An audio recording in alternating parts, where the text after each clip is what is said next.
Hello बच्चों। तो देखिए पिछले क्लासेस तक हम लोगों ने पढ़ा addition and subtraction of vectors, जिसमें हमने ट्रायंगल लॉ, पैरेललोग्राम लॉ और polygon law of vector addition discuss किया है। जो नेक्स्ट टॉपिक या कहें आज का टॉपिक है हमारा डिस्कशन का, वो है रिजोल्यूशन ऑफ वेक्टर्स।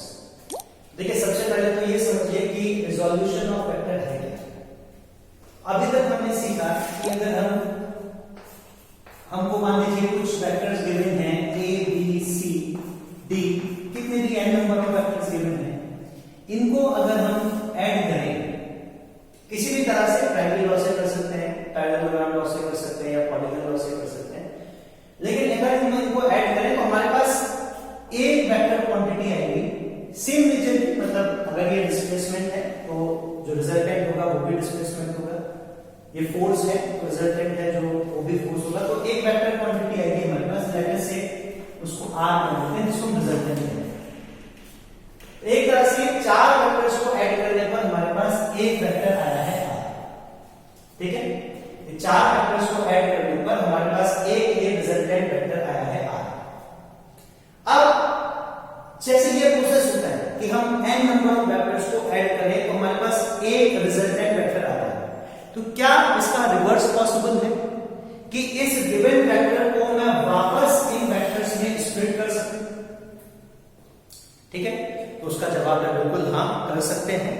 और यही जो प्रोसेस है, process of splitting a given vector into its constituent ones, किसी भी एक वेक्टर को स्प्लिट कर उन वेक्टर्स में स्प्लिट करना जिनसे मिलकर वो बना है, जिनका वो रिजल्टेंट है। ठीक है, ये प्रोसेस ही रिजोल्यूशन कहलाता है।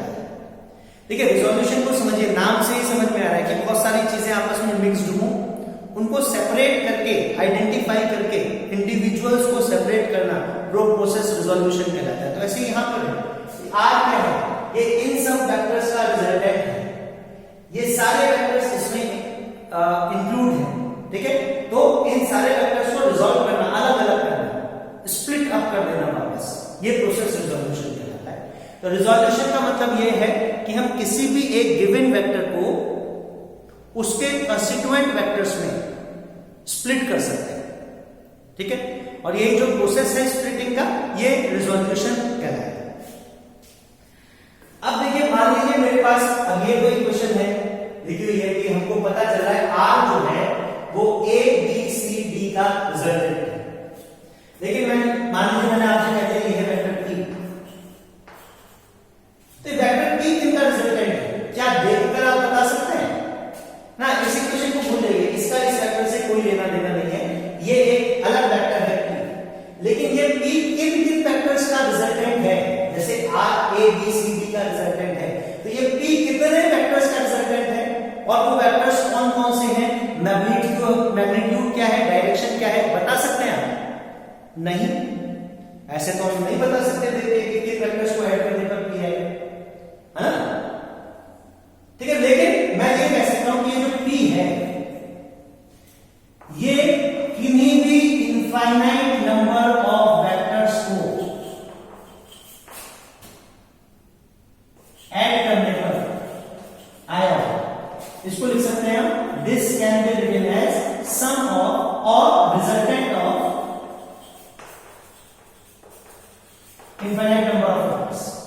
ये कोई भी given vector infinite number of vectors का सम या इनफाइनाइट नंबर ऑफ वेक्टर्स का रिजल्टेंट लिखा जा सकता है, और हम उस वेक्टर को वापस उन इनफाइनाइट वेक्टर्स में स्प्लिट भी कर सकते हैं। अच्छा, अब देखिए जैसे ये इक्वेशन ले लीजिए हमारी a + b + c + d = r। मैं कहता हूं कि a + b को अगर हम ऐड करें इंडिविजुअली, तो a + b वेक्टर जो है एक नए वेक्टर q के इक्वल है, और c + d जो है इनका सम, ये नए वेक्टर, इनका रिजल्टेंट जो है, इनको इंडिविजुअली ऐड किया जाए तो ये वेक्टर r के इक्वल है। तो r तो है हमारे पास ना, चलिए इनको s लिख लीजिए, वेक्टर s के इक्वल है। तो क्या मैं ये लिख सकता हूं कि vector q plus vector s का जो सम है वो वेक्टर r है? ठीक है, लिखा जा सकता है ना? तो यहां पे ये कोई जरूरी नहीं है कि जैसे r है तो r को हम सिर्फ a b c d में ही स्प्लिट कर सकते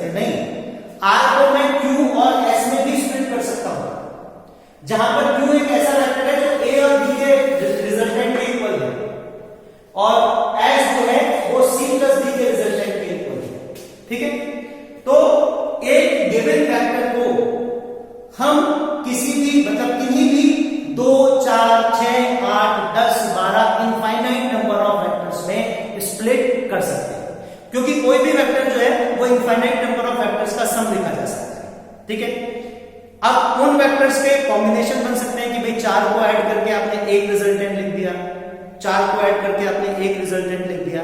तो पहले एक वेक्टर था तो जो 8 वेक्टर का रिजल्टेंट था, लेकिन मैं उस वेक्टर को 2 वेक्टर का रिजल्टेंट भी लिख सकता हूं, है ना। जैसे ये है 8 4 वेक्टर का रिजल्टेंट है, लेकिन मैं इस 8 को 2 वेक्टर का रिजल्टेंट भी लिख सकता हूं, जहां पे Q इंडिपेंडेंटली A और B का रिजल्टेंट है, X independently C plus D का रिजल्टेंट है। तो मैं जो बात आपके दिमाग में डालना चाह रहा हूं वो ये है कि किसी भी एक गिवन वेक्टर को हम कितने भी वेक्टर्स में स्प्लिट कर सकते हैं, और किसी भी एक वेक्टर को आप इनफाइनाइट नंबर ऑफ वेक्टर्स का सम लिख सकते हो। आप उस वेक्टर को चाहो तो इनफाइनाइट नंबर ऑफ वेक्टर में स्प्लिट कर सकते हो, चाहो तो 4 वेक्टर्स में स्प्लिट कर सकते हो, है ना। लेकिन ये होगा कि वो 4 जो है वो बाकी जो इनफाइनाइट वेक्टर्स हैं उनके इंडिपेंडेंट इंडिविजुअल रिजल्टेंट होंगे। 2 वेक्टर्स में भी स्प्लिट कर सकते हो। ठीक है, तो यही रिजोल्यूशन है। अब देखिए हम नेक्स्ट, हमको जो रिजोल्यूशन करना है वो क्या है।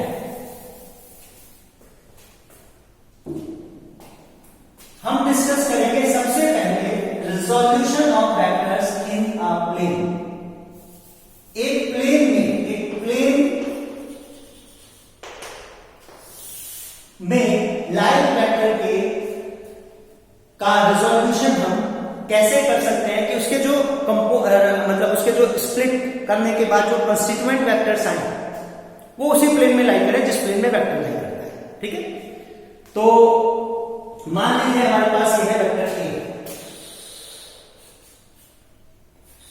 वेक्टर ए है, और हमको इसको ऐसे 2 वेक्टर्स में स्प्लिट करना है जिन 2 वेक्टर्स का रिजल्टेंट ए है ना, और वो दोनों वेक्टर्स इस प्लेन में रहते हैं। अब एस प्लेन में तो इनफाइनाइट डायरेक्शन है ना भाई, एक डायरेक्शन तो ये भी है एक्स एक्सिस, एक डायरेक्शन ये भी है वाई एक्सिस, ऐसे डायरेक्शन ये भी बना सकता हूं, ये भी बना सकता हूं, ये भी बना सकता हूं, इनफाइनाइट नंबर ऑफ डायरेक्शन है। तो वो जो हम 2 कंस्टिट्यूएंट वेक्टर्स में इसको स्प्लिट करना चाह रहे हैं उनकी डायरेक्शन क्या है, किस डायरेक्शन में, इस प्लेन में इनफाइनाइट डायरेक्शन है ना। हमको सिर्फ 2 वेक्टर में स्प्लिट करना है, तो वो 2 वेक्टर किन डायरेक्शन में लेने हैं, तो ये मैं आपको स्पेसिफाइड कर रहा हूं कि वो 2 वेक्टर्स जो इसके कंस्टिट्यूएंट्स आएंगे, इसको जो आप स्प्लिट करोगे वो 2 वेक्टर लेने हैं इस तरह से कि एक की डायरेक्शन तो एक्स एक्सिस के लॉन्ग आए, एक की डायरेक्शन वाई एक्सिस के लॉन्ग आए। ठीक है, आपको वेक्टर ए को इस प्लेन में इस तरह से स्प्लिट करना है कि वेक्टर ए 2 कंस्टिट्यूएंट वेक्टर्स में स्प्लिट हो जाए, और वो 2 कंस्टिट्यूएंट वेक्टर इसी प्लेन में लाई करें, उसमें से एक तो एक्स एक्सिस के अलॉन्ग हो, एक वाई एक्सिस के अलॉन्ग हो। ये मैंने आपको स्पेसिफिकली बता दिया। ठीक है, कैसे करेंगे, एक्स डायरेक्शन के अलॉन्ग, किसी भी डायरेक्शन के अलॉन्ग, जैसे यहां पे हमने एक्स ली है स्पेसिफिकली, किसी भी डायरेक्शन के अलॉन्ग अगर हमको वेक्टर का कंस्टिट्यूएंट वेक्टर निकालना है, ठीक है, तो देखिए मैं एक टर्म यूज करूंगा कंपोनेंट।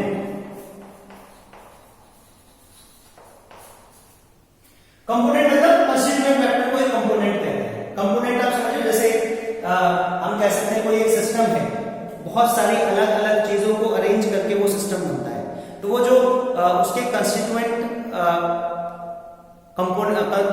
जो कंस्टिट्यूएंट्स हैं जिनसे मिलकर वो बना है उनको हम कंपोनेंट कह सकते हैं।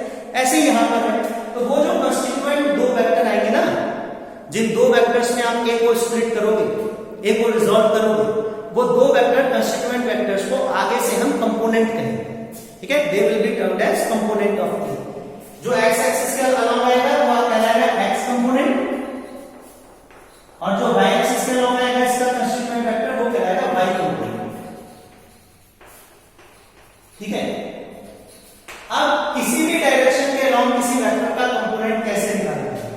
मान लीजिए ये हमारे पास एक वेक्टर है P, और मुझसे कहा जाता है कि भाई ये एक पर्टिकुलर डायरेक्शन है, ये डॉटेड लाइन से जो मैंने रिप्रेजेंट किया है ना, ये डायरेक्शन है। आप बताओ P का कंपोनेंट इस डायरेक्शन में कितना आएगा। एक ऐसा वेक्टर बताओ जो P का कंपोनेंट हो जो P का कंस्टिट्यूएंट वेक्टर हो और इस डायरेक्शन में है, तो वो हम कैसे निकालेंगे? तो डिफाइन किया जाता है कि कंपोनेंट ऑफ ए वेक्टर, इसको ध्यान से समझिएगा, component of A vector in any direction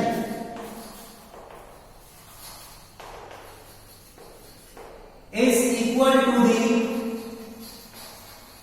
projection of vector, is equal to the projection of vector along that direction, projection of vector along that direction.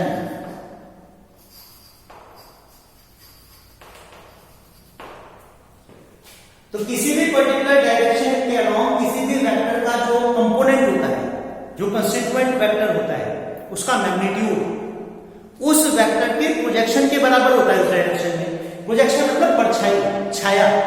जैसे मान लीजिए आप देखते हैं ना, जब मान लीजिए एक आप इस तरह से टिल्ट कर लीजिए एक रॉड को या कोई भी एक वायर लेके इस तरह से टिल्ट कर लीजिए और इधर से आप उस पर लाइट इंसिडेंट कर दें, तो आप देखेंगे इस प्लेन में ना, जो हमारा ये हॉरिजॉन्टल प्लेन है, उसमें इसकी एक परछाई बन जाएगी। तो वो परछाई जो है वो इसकी प्रोजेक्शन है, इसकी छाया है। तो इसकी लेंथ अगर l है तो इस प्लेन में इसकी परछाई की लेंथ कितनी है वो हमको फाइंड आउट करना है। मतलब अगर इसकी लेंथ तो हमको पता है, ये वेक्टर p है, तो इसकी लेंथ कितनी होगी? इसकी लेंथ होगी मॉड p, जितना वेक्टर p का मैग्नीट्यूड है वही इसकी लेंथ होगी। तो हमको बताना है कि इसकी परछाई, अगर इस पर हम मान लीजिए यहां से कुछ लाइट इंसिडेंट कराएं तो इसकी परछाई जो बनेगी इस प्लेन में या इस लाइन के अलावा जो परछाई बनेगी उस परछाई की लेंथ कितनी है? ठीक है, प्रोजेक्शन की लेंथ कितनी है? तो देखिए तरीका मैं बताता हूं आपको प्रोजेक्शन फाइंड आउट करने का। किसी भी वेक्टर का किसी भी पर्टिकुलर डायरेक्शन में प्रोजेक्शन निकालनी है अगर आपको, तो वो तरीका क्या है? आप सिंपल वेक्टर के हेड से एक परपेंडिकुलर ड्रॉ कर लीजिए उस लाइन पर। जिस लाइन के अलोंग आपको प्रोजेक्शन निकालनी है, जिस लाइन के अलावा आपको कंस्टिट्यूएंट फाइंड आउट करना है, उस लाइन पर आप वेक्टर के हेड से एक परपेंडिकुलर ड्रॉ कर लीजिए। मान लीजिए 90 डिग्री एंगल है और ये हमको दे रखा होगा कि ये वेक्टर जो है ये हमारी इस लाइन से कितने एंगल पर मिलेगा। मान लीजिए वेक्टर इस लाइन से थीटा एंगल पर मिलेगा, तो प्रोजेक्शन जो होगी ना, इसकी जो परछाई आएगी वो इस राइट एंगल ट्रायंगल में बेस के बराबर होगा। ये जो बेस है इस राइट एंगल ट्रायंगल की, इस बेस की लेंथ उतनी ही आएगी जितनी p की प्रोजेक्शन होगी इस लाइन के अलोंग, इस डायरेक्शन के अलोंग। p की प्रोजेक्शन इस लाइन के इस डायरेक्शन के अलोंग, p की परछाई, p की छाया, उसकी लेंथ जो आएगी वो इस राइट एंगल ट्रायंगल की बेस की इक्वल होगी। तो इसको हम लिख सकते हैं, this is projection of p, projection of vector p ना, उसका मॉड है प्रोजेक्शन की लेंथ कितनी आएगी? तो आप देखिए राइट एंगल ट्रायंगल बन रहा है ना, ये हाइपोटेन्यूज है, हाइपोटेन्यूज कितनी है? मॉड p है हाइपोटेन्यूज। तो और एंगल को दे रखा है थीटा, अगर मैं sin थीटा रेशियो, तो sin थीटा क्या आएगा? Perpendicular upon hypotenuse, perpendicular upon hypotenuse है मॉड p, तो परपेंडिकुलर को मैं मॉड p sin थीटा लिख सकता हूं। मतलब ये जो लेंथ है ये, इसको तो हम लिख सकते हैं मॉड p sin थीटा। और ये जो लेंथ है इसके लिए क्या करिए? cos थीटा रेशियो लेके देखिए, तो cos थीटा होता है बेस अपॉन हाइपोटेन्यूज, हाइपोटेन्यूज हमारे यहाँ पे मॉड p है, तो b को बेस को हम लिख सकते हैं, बेस की जो लेंथ है उसको मॉड p cos थीटा लिख सकते हैं। तो ये जो लेंथ आएगी हमारे पास प्रोजेक्शन ऑफ p क्या आ जाएगी? Mod p cos theta. ठीक है, तो इस तरह से मैंने प्रोजेक्शन निकाली, projection of p along this line, ये जो डॉटेड लाइन है इसके अलोंग p की प्रोजेक्शन कितनी आएगी? परपेंडिकुलर ड्रॉ करिए, जो बेस बनेगा राइट एंगल ट्रायंगल का, परपेंडिकुलर ड्रॉ करने से राइट एंगल ट्रायंगल बनेगा, जो बेस आएगी राइट एंगल ट्रायंगल की वो प्रोजेक्शन होगी p का अलोंग द डॉटेड लाइन। ठीक है, तो ये हमेशा p cos थीटा के बराबर आएगी अगर p का एंगल इस लाइन से थीटा है तो। ठीक, तो इस तरह से हम प्रोजेक्शन निकालते हैं, समझ गए आप? अब एक हमको कंपोनेंट निकालना है, मतलब एक एक हमको दो कंस्टिट्यूएंट वेक्टर निकालने हैं, जो एक एक्स एक्सिस के अलोंग हो, एक वाई एक्सिस के अलोंग हो। तो बेसिकली करना क्या है हमको? करना हमको ये है कि हमको एक ही प्रोजेक्शन निकालनी है। अब तो समझिए ए का कंपोनेंट निकालने का मतलब ए की प्रोजेक्शन निकालिए। किस डायरेक्शन के अलोंग निकालिए? एक्स के अलोंग, वाई के अलोंग। ए की प्रोजेक्शन बताइए एक्स एक्सिस के अलोंग कितनी आएगी और वाई एक्सिस के अलोंग कितनी आएगी।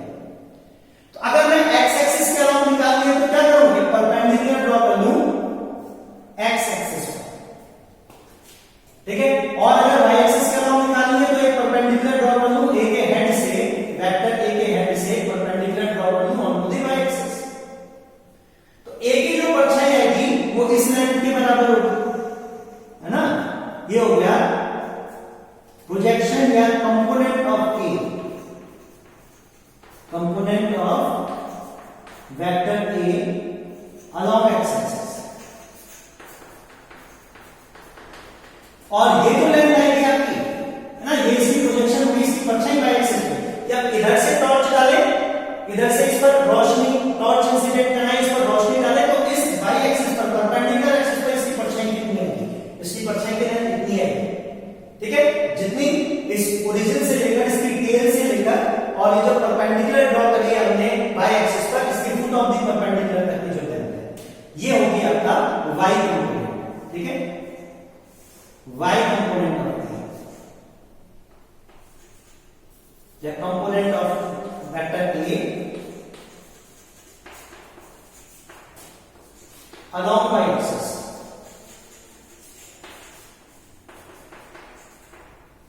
अब हमको ये दो लाइन पता करनी है, ठीक है।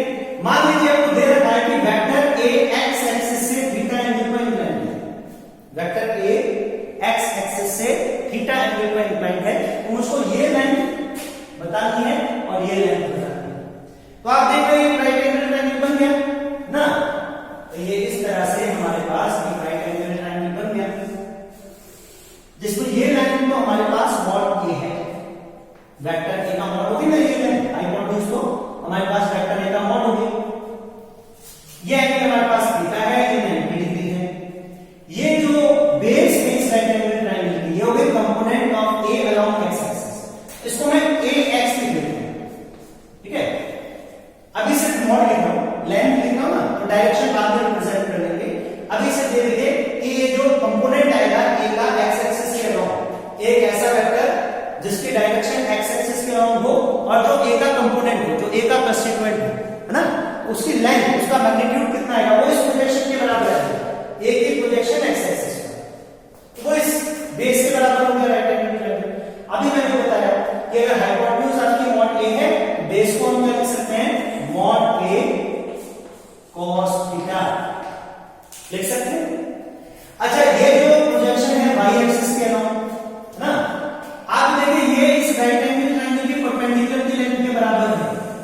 वाई कंपोनेंट जो है ए का कंपोनेंट वाई एक्सिस के अलोंग, उसकी लेंथ उतनी ही आएगी जितना हमारा ये राइट एंगल ट्रायंगल की परपेंडिकुलर है, मतलब इसके बराबर। इसको मैं लिख देता हूं ए वाई मतलब वाई कंपोनेंट ऑफ ए या component of A along y axis. तो अगर हाइपोटेन्यूज हमारी मॉड ए है, तो क्या मैं ए वाई को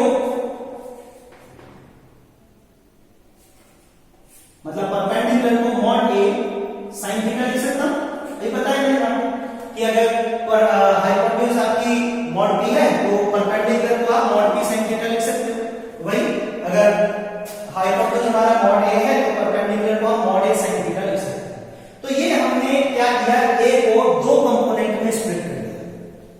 ए को, वेक्टर ए को हमने दो वेक्टर में स्प्लिट किया है, जिसमें से एक एक्स एक्सिस के अलोंग है, एक वाई एक्सिस के अलोंग है। अच्छा, अभी ये तो सिर्फ इनके मैग्नीट्यूड है, ये तो सिर्फ इनके मैग्नीट्यूड है, ए एक्स ए वाई। डायरेक्शन क्या है, तो डायरेक्शन ए की एक्स एक्सिस के अलोंग है, ए एक्स एक्स एक्सिस के अलोंग है, ये वाई एक्सिस के अलोंग है।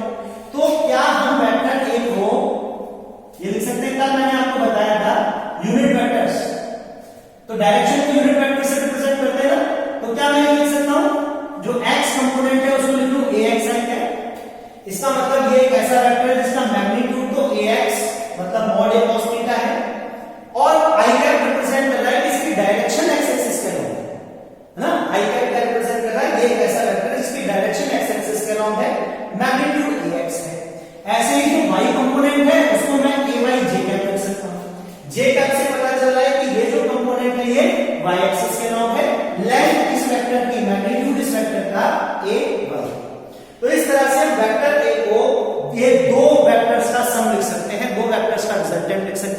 जिसमें से एक हो गया हमारा ax i कैप, एक हो गया ay कैप, ax हो गया component of a along x axis, ayj cap हो गया component of a along y axis।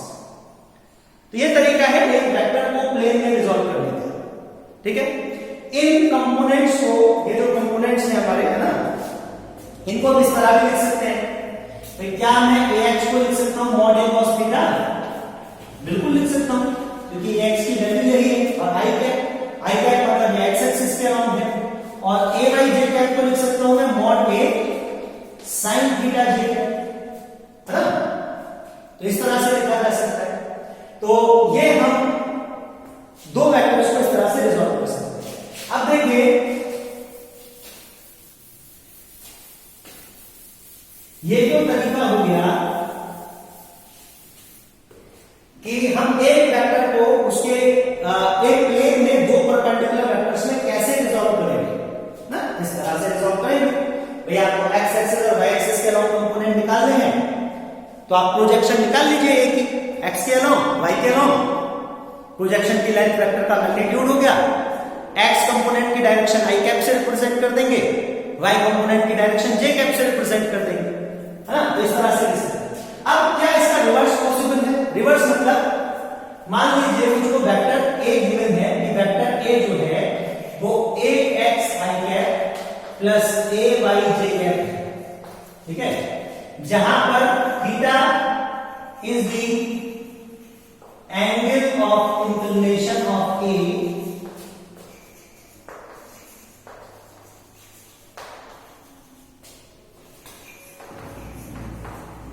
with respect to x axis है, ठीक। तो मान लीजिए हमको थीटा पता है, थीटा क्या बताएगा? थीटा डायरेक्शन बताएगा कि भाई जो वेक्टर ए है, इस वेक्टर ए की डायरेक्शन क्या है ना। तो वाई वेक्टर ए जो है एक्स एक्सिस से थीटा एंगल में इंक्लाइन। तो क्या मैं यहां से ए का मैग्नीट्यूड बता सकता हूं? ए का मैग्नीट्यूड कितना है?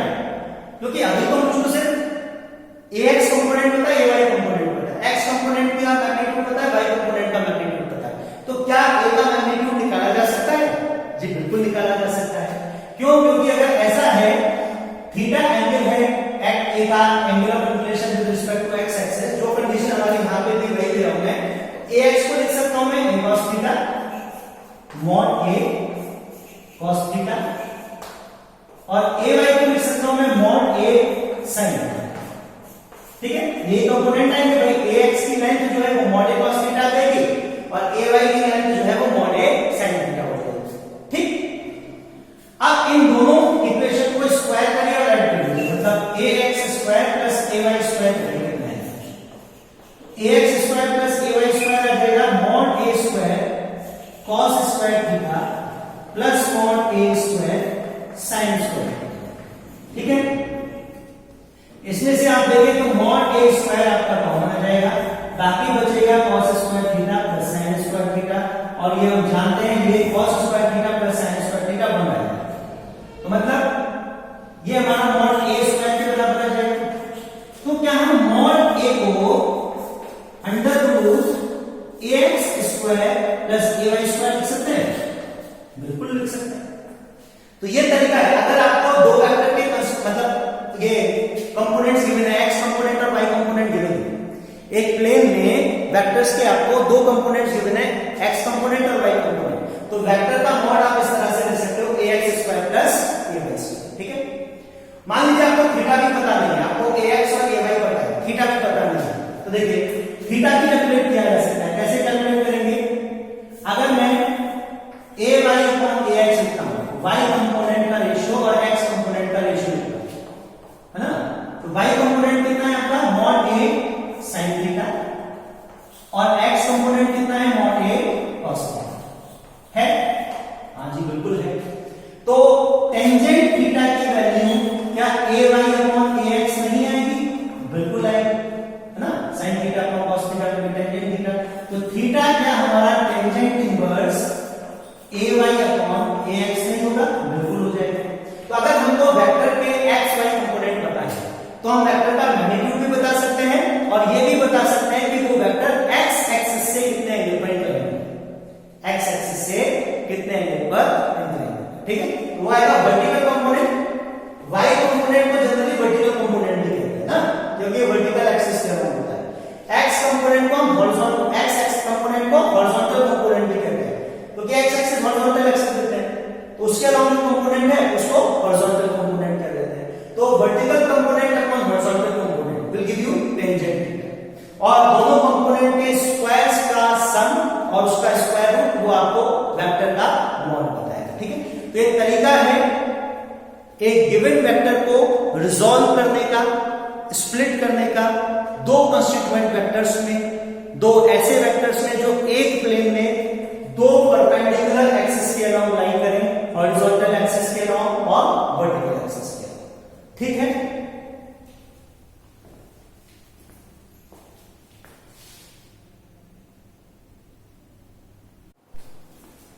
तो देखिए बच्चों ये दो क्वेश्चन है हमारे पास, इनको हम सॉल्व करेंगे कि भाई जो कि रिजोल्यूशन ऑफ वेक्टर्स पर बेस्ड है। एक तो हमको ये दे रखा है कि मान लीजिए एक बॉक्स है, इस बॉक्स पर ये 15 न्यूटन की फोर्स एक्ट कर रही है, और ये फोर्स इस तरह से एक्ट कर रही है कि इसका जो एंगल ऑफ इंक्लिनेशन है एक्स एक्सिस से ये 60 डिग्री है। अच्छा देखिए, इसको हम एक्चुअली देखिए अगर ये फोर्स एक्ट करेगी 15 न्यूटन की बॉक्स की, तो बॉक्स का जो एक्सेलरेशन होगा है ना वो इस तरह से होगा, बॉक्स इस डायरेक्शन में एक्सेलरेट करेगा।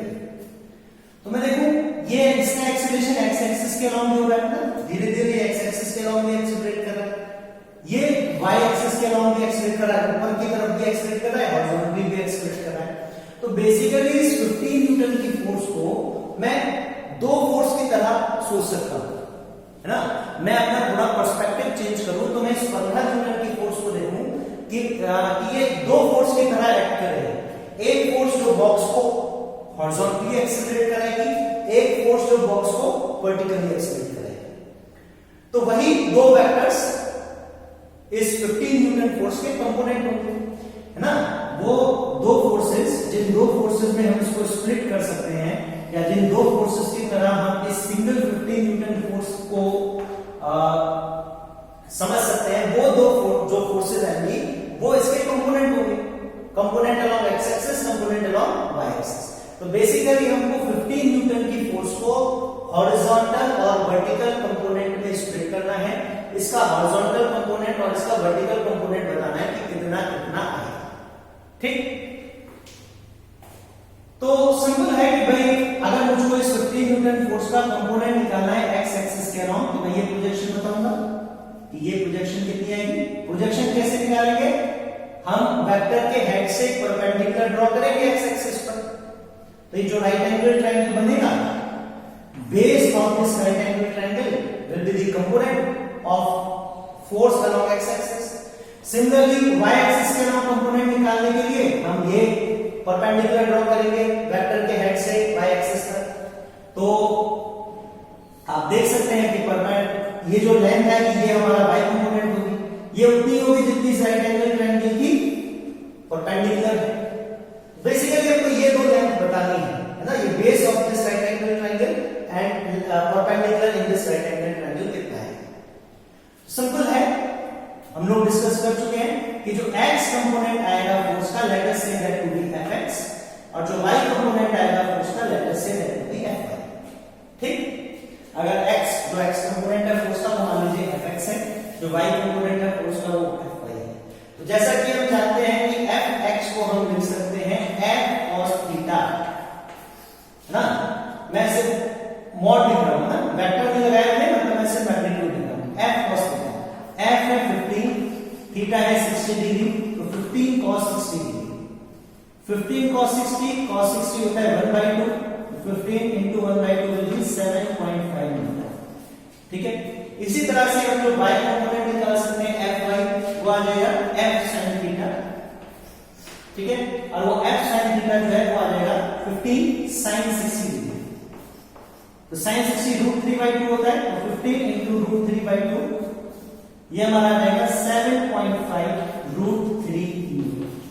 तो ये हम इस 15 न्यूटन की फोर्स को, जो कि एक्स एक्सिस से 60 डिग्री एंगल पर एक्ट कर रही है, इसको दो फोर्स की तरह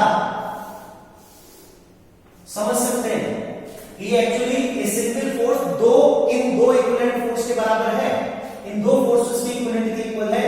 एक फोर्स जो कि 7.5 न्यूटन की सिर्फ एक्स एक्सिस के अलोंग एक्ट करे और एक फोर्स जो 7.5 न्यूटन की हो और वाई एक्सिस के अलोंग एक्ट करे। जो इफेक्ट ये दोनों फोर्सेस मिलकर साथ में प्रोड्यूस करेंगे वही 50 न्यूटन की फोर्स जो एक्स एक्सिस से 60 डिग्री एंगल पर एक्ट कर रही है ये प्रोड्यूस कर सकती है। ठीक है, ये इस तरह से इसके कंपोनेंट आएंगे। अच्छा, एक बात मैं आपको और बताना चाहता हूं कि हमेशा x कंपोनेंट cos थीटा आएगा ऐसा जरूरी नहीं है। मान लीजिए यही हमको दे रखा होता है कि जो फोर्स है 50 न्यूटन की, इसका जो एंगल है 60 डिग्री तो y एक्सिस से, x एक्सिस से तो 30 डिग्री है ना। मान लो हमको सिर्फ 60 डिग्री दे रखा है, ये x एक्सिस है ये y एक्सिस है। अब अगर हम इसके कंपोनेंट निकालें, हॉरिजॉन्टल कंपोनेंट और वर्टिकल कंपोनेंट, तो अब देखिए ये एंगल 60 डिग्री नहीं है। हॉरिजॉन्टल कंपोनेंट निकालेंगे अभी भी वैसे ही कि हम क्या करेंगे, यहां से एक परपेंडिकुलर ड्रॉ कर लेंगे एक्स एक्सिस पर। ये हो गया हमारा हॉरिजॉन्टल कंपोनेंट फोर्स का, जिसको हम एफ एक्स लिख लेंगे। और इसी तरह से हमको प्रोजेक्शन निकालनी है वाई एक्सिस पर। वाई कंपोनेंट निकालने के लिए तो परपेंडिकुलर ड्रॉ करेंगे वेक्टर के हेड से वाई एक्सिस पर। ये जो लेंथ है हमारी, ये हो गई हमारी वाई कंपोनेंट का फोर्स। ठीक है, अब देखिए, अब जो हमारा राइट एंगल ट्रायंगल बन रहा है, ये फोर्स है जिसकी लेंथ 50 न्यूटन है। ये हमने एक परपेंडिकुलर ड्रॉ करी और ये हमने, ये हमारी Fy है, ठीक है, और ये हमारा Fx है। देखिए जितना ये Fx है उतना ही ये जो हमने परपेंडिकुलर ड्रॉ करी है इसकी लेंथ ना, ये लेंथ और ये लेंथ बराबर होंगी। आगे बात समझ में? तो अब मैं इसको Fx लिख सकता हूं और इसको, ये एंगल 60 डिग्री। अब देखिए मेरा जो x कंपोनेंट है ना, अब वो बेस नहीं, अब वो बेस नहीं, अब वो परपेंडिकुलर के इक्वल होगा। अब मैं अगर इसमें लिखूं तो ये Fy आएगा मेरा, Fy आ जाएगा 50 cos 60 डिग्री। क्यों? क्योंकि अब y कंपोनेंट जो है वो इस राइट एंगल ट्रायंगल की बेस है और x कंपोनेंट कितना आ जाएगा 50 sin 60। अब मेरा y कंपोनेंट आएगा 7.5 न्यूटन और x कंपोनेंट आएगा 7.5 √3 न्यूटन। तो ये देखिए, ये ध्यान रखिए, जरूरी नहीं कि हमेशा x कंपोनेंट में ही cos थीटा आएगा, मतलब ये जो x कंपोनेंट है वही a cos थीटा या f cos थीटा होगा, y कंपोनेंट में sin थीटा आता है। ये इसलिए आता है क्योंकि ये एंगल हमने x एक्सिस से लिया है, x एक्सिस से लिया है तो जो बेस आएगी राइट एंगल ट्रायंगल की वो x एक्सिस के अलोंग आएगी, x कंपोनेंट बेस और y कंपोनेंट परपेंडिकुलर आएगा। लेकिन अगर एंगल हमको y एक्सिस से दे रखा है ना, तो y एक्सिस पर आएगी बेस और x एक्सिस के अलोंग आएगी परपेंडिकुलर। तो फिर y कंपोनेंट होगा हमारा f cos थीटा और y x कंपोनेंट हो गया हमारा f sin थीटा। तो ये बात आपको ध्यान रखना है, ठीक है। अब देखिए इसी तरह से एक और नेक्स्ट क्वेश्चन हम लोग देखते हैं। A particle is moving with velocity v equals to 100 meter per second. A particle is moving with velocity v equals to 100 meter per second if one of its rectangular component is 50 meter per second. Find the other component and the angle of inclination of velocity with given component. हमको दे रखा है कि कोई भी एक particle 100 meter per second की velocity से move कर रहा है, किस डायरेक्शन में मूव कर रहा है वो हमको नहीं गिवन है। तो मैं अज्यूम कर देता हूं कि मान लीजिए जो 100 मीटर पर सेकंड इसकी वेलोसिटी है वो इस पर्टिकुलर डायरेक्शन में है, ठीक है। जो ऑब्जेक्ट है वो 100 मीटर पर सेकंड से इस पर्टिकुलर डायरेक्शन के अलावा मूव कर रहा है और ये मान लीजिए हमारा जो x कंपोनेंट है उससे थीटा एंगल पर इंक्लाइन है। हमको दे रखा है कि one of its rectangular component is 50। कोई एक रेक्टेंगुलर कंपोनेंट जो है वो 50 है, कौन सा है ये नहीं पता है। तो मान लेते हैं लेट अस से ये जो वेलोसिटी है v is equal to 100 meter per second, इसका जो x कंपोनेंट आएगा वो हमारा 50 मीटर पर सेकंड, ठीक है। और y कंपोनेंट जो आएगा इसका y कंपोनेंट जो आएगा वो हमको फाइंड आउट करना है और थीटा बताना है, ठीक है। ये बात आई समझ में? हमने मान लिया हमको दे रखा है कि एक ऑब्जेक्ट 100 मीटर पर सेकंड से मूव कर रहा है, तो हमने उसकी वेलोसिटी 100 मीटर पर सेकंड ले ली। किस डायरेक्शन में ये हमको गिवन नहीं है, बस हमको ये दे रखा है एक कंपोनेंट उसका 50 मीटर पर सेकंड। तो बताओ गिवन कंपोनेंट से ना, जो कंपोनेंट हमको गिवन है उससे वेलोसिटी का एंगल कितना है। तो हमने मान लिया 50 मीटर पर सेकंड है, जब हमको कोई पर्टिकुलर बताया नहीं है कि हॉरिजॉन्टल है या वर्टिकल है, तो मैंने तो हॉरिजॉन्टल मान लिया उसको कि लेट अस से 50 metre per second is the horizontal component. और इसी से एंगल बताना है, तो मान लो वेलोसिटी का एंगल इससे थीटा है, तो ये 50 है, तो ये कितना है और थीटा कितना है। तो देखिए अगर मैंने इसका एंगल एक्स एक्सिस से थीटा माना, तो bx जो है वो v cos थीटा के बराबर है, v mod v, ठीक है। तो bx दे रखा है हमको 50 मीटर पर सेकंड, v दे रखा है हमको 100 meter per second, cos theta हमको पता नहीं है।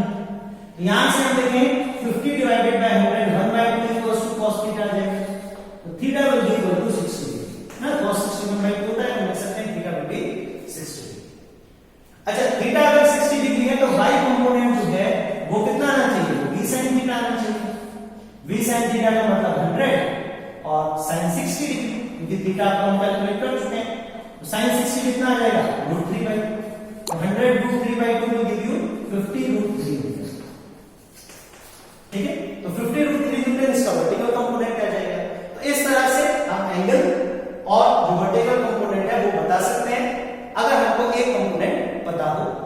तो एक कंपोनेंट 50 है, तो एंगल जो है गिवन कंपोनेंट से वो 60 डिग्री आएगा, और दूसरा जो कंपोनेंट होगा वो हमारा 50 √3 मीटर पर सेकंड आएगा। जरूरी नहीं कि मैंने जैसे हॉरिजॉन्टल कंपोनेंट को, जो गिवन कंपोनेंट था उसको हॉरिजॉन्टल कंपोनेंट ले लिया, जरूरी नहीं है, आप उसको वर्टिकल भी मान सकते थे ना, लेकिन रिजल्ट हमारा तब्दील है। मान लीजिए कि जो वेलोसिटी हमको गिवन है ऑब्जेक्ट की 100 मीटर पर सेकंड ना, उसका ये कंपोनेंट हमको पता है vy, वर्टिकल कंपोनेंट हमको पता है जो y एक्सिस के अराउंड है, ये कंपोनेंट हमको पता है, और ये 50 मीटर पर सेकंड हमको मिल गया। इसी से एंगल कितना है वो बता रहा है, तो वो मान लीजिए थीटा है, और जो दूसरा कंपोनेंट आएगा इसका vx वो हमको पता है, ठीक है ना। तो अब हम क्या करें, हम लिख सकते हैं कि भाई अगर vy 50 है, vy जो है vy से एंगल थीटा लिया, अभी मैंने बताया अगर y एक्सिस से एंगल थीटा है तो y कंपोनेंट हमारा v cos थीटा ना। अब आप निकालोगे इसका, अगर जैसे प्रोजेक्शन निकालोगे आप इसकी y एक्सिस पर वेक्टर v, ये एंगल आपका थीटा है, आप परपेंडिकुलर ड्रॉ करोगे प्रोजेक्शन निकालने के लिए from the head of the vector on to the y axis, और ये जो बेस आएगी हमारी ये लाइन को ये प्रोजेक्शन आएगी, ये कितनी आएगी, अगर ये v है ये v cos थीटा हो जाएगी, ठीक है। v cos थीटा आएगा y कंपोनेंट, तो v cos थीटा मतलब 100 cos थीटा इक्वल्स टू 50, तो वही 1/2 इक्वल्स टू cos थीटा, तो थीटा इक्वल्स टू 60 डिग्री आएगा। तो कहने का मतलब ये कि अगर आप x एक्सिस से मतलब x कंपोनेंट को 50 लेते हो तो x एक्सिस से थीटा 60 डिग्री आ जाएगा, या ये जो गिवन कंपोनेंट है उसको y कंपोनेंट मान लेगा तो y एक्सिस से एंगल थीटा 60 डिग्री आ जाएगा। तो x कंपोनेंट हमारा वापस x कंपोनेंट निकाले v sin 60 है ना। अब x कंपोनेंट तो हमारी परपेंडिकुलर हो गई, ये कितना आएगा, ये v sin 60 आएगा, v sin 60 हमारा y कंपोनेंट हो गया, y कंपोनेंट को हम v sin 60 या v √3/2 लिख सकते हैं। v हमारे पास 100 मीटर पर सेकंड है, तो 100 √3/2 मींस 50 √3 मीटर पर सेकंड आ जाएगा, सॉरी x कंपोनेंट, ठीक है, 50 √3 मीटर पर सेकंड। तो हम को जो गिवन कंपोनेंट था, जरूरी नहीं कि मैं उसको x कंपोनेंट ही मानूं, मैं उसको y कंपोनेंट भी मान सकता हूं। तो अगर उसको मैं y कंपोनेंट मान रहा हूं तो vx 50 √3 आ जाएगा, और अगर x को 50 मान रहा हूं तो y 50 √3 आ जाएगा। तो इसलिए कोई डिफाइन नहीं था उसमें कि कौन सा हॉरिजॉन्टल कंपोनेंट है, कौन सा वर्टिकल कंपोनेंट है, ठीक है। तो इस तरह से बच्चों के क्वेश्चन जो है रिजोल्यूशन ऑफ वेक्टर्स के सिंपलीफाई कर सकते हैं, ठीक है।